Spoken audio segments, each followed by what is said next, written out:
en esta mesa de análisis de Sin Censura. Me da muchísimo gusto tener aquí a Lina Duarte, periodista, usted ya la conoce, infatigable, reportera, corresponsal, analista y lo que se acumule en la semana. Querida Lina, ¿cómo estás? Mucho gusto saludarte.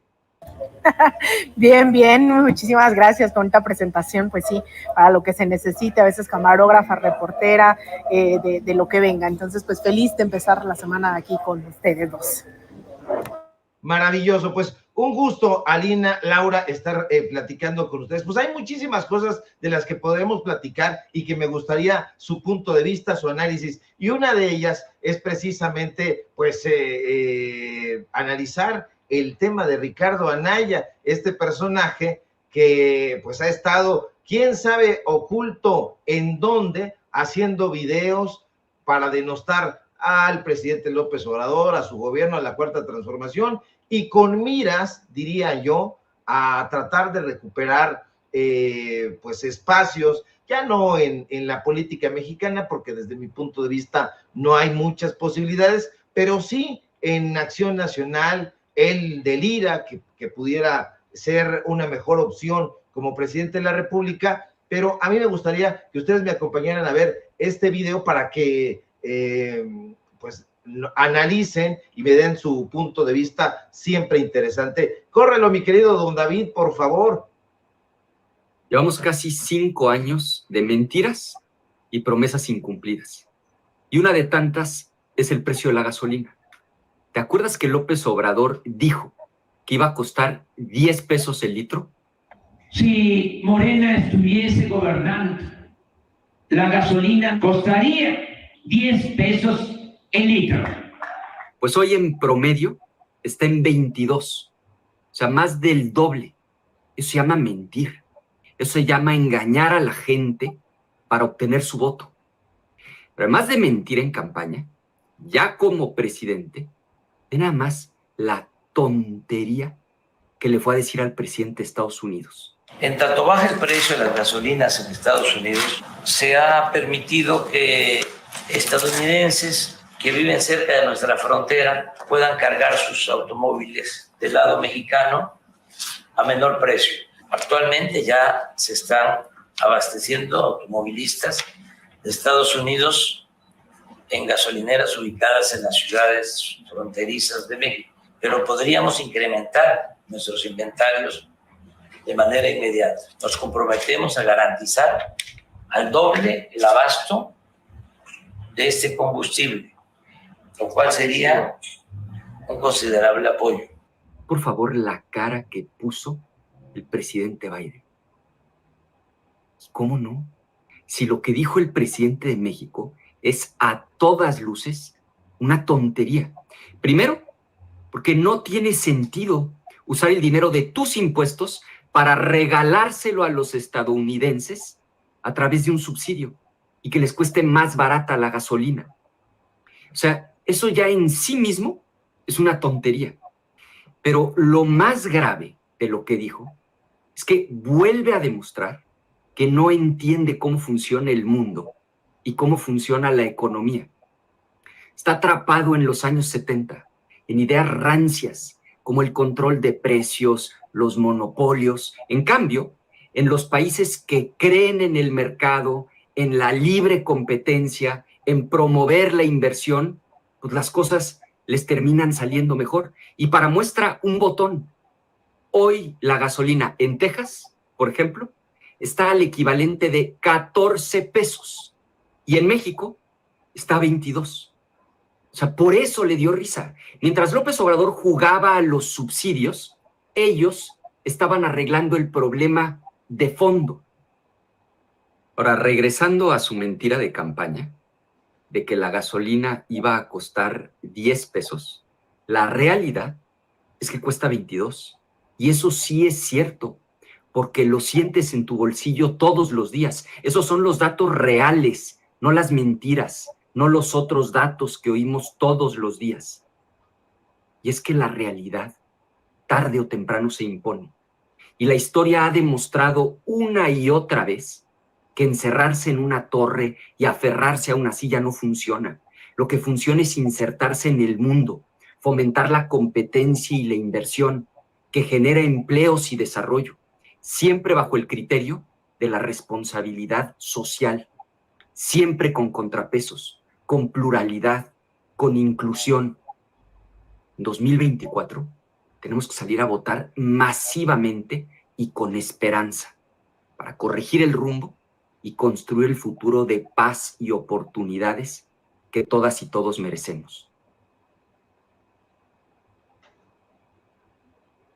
Le llama rancio, le llama una persona perdida en los años 70 y que no entiende, dice Ricardo El Cerillo Anaya, el presidente López Obrador no entiende cómo funciona la economía. Y quiero preguntarte, Alina, habla este personaje de que no puede estar encerrado en un palacio, pero siempre vemos a Ricardo Anaya, Alina, encerrado en un estudio haciendo estos montajes. ¿Y de qué nos está hablando?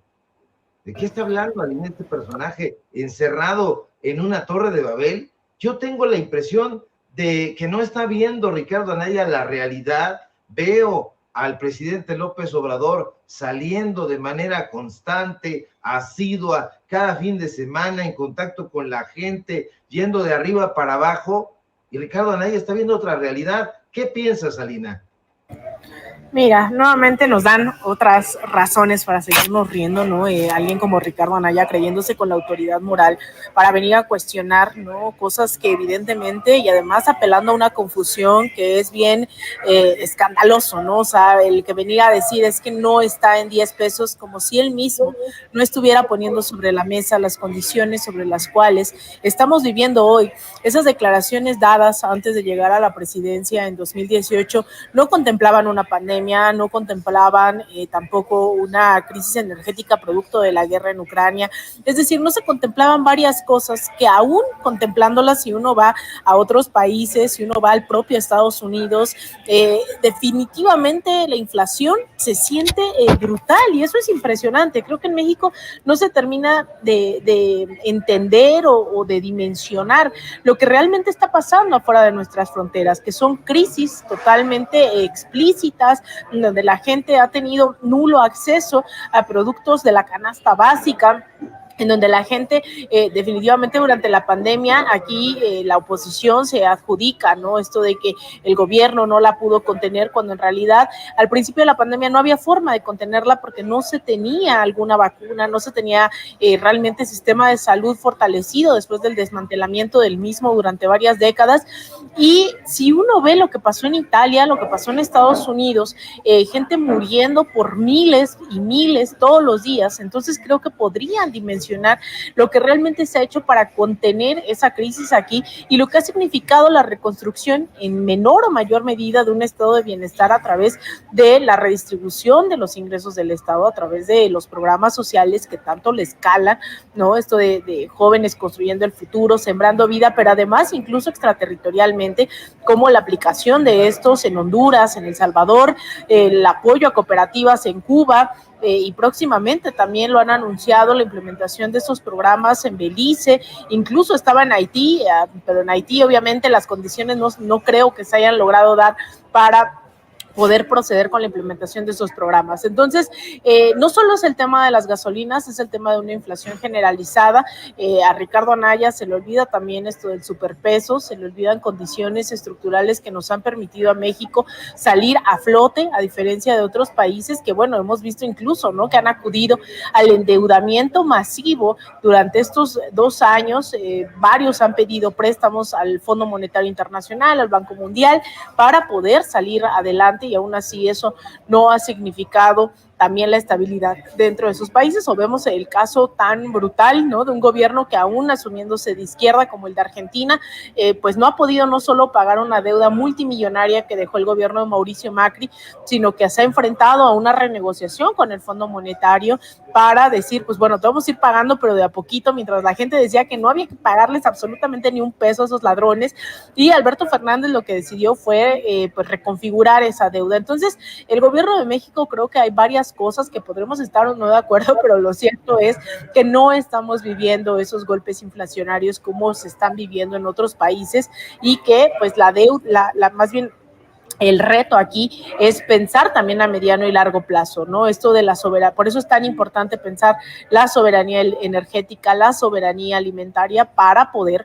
proceder con un país que realmente, cuando hablemos de soberanía, no estamos hablando de aquí sí y aquí no, sino soberanía en una amplia extensión de la palabra. Entonces yo creo que hay varios retos, pero sin duda Anaya lo que le queda es de verdad ya desaparecer, ¿no? De redes sociales, esto de venir a confundir, que claro, tiene un objetivo, pero que espero nuestra audiencia sepa a estas alturas quién es y que no le crea, ¿no? Ni el inicio ni el final de todo este choro que se avienta.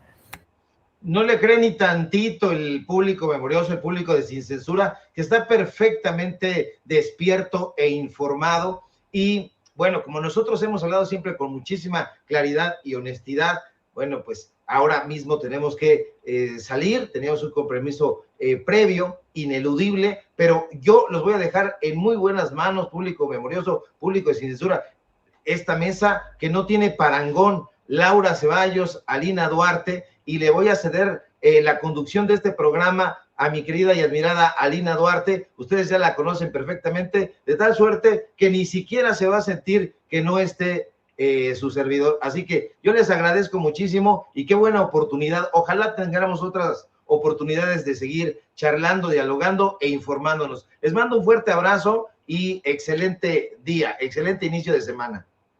No, hombre, gracias, Ricardo, te mando un abrazote y también te agradezco en nombre de Sin Censura, ¿no? El que hayas puesto ahí, obviamente te hayas puesto en pantalla y salgamos todas y todos al quite, que Vicente se quede tranquilo, todos estamos aquí para apoyar. Muchísimas gracias, Ricardo, te mando un abrazote.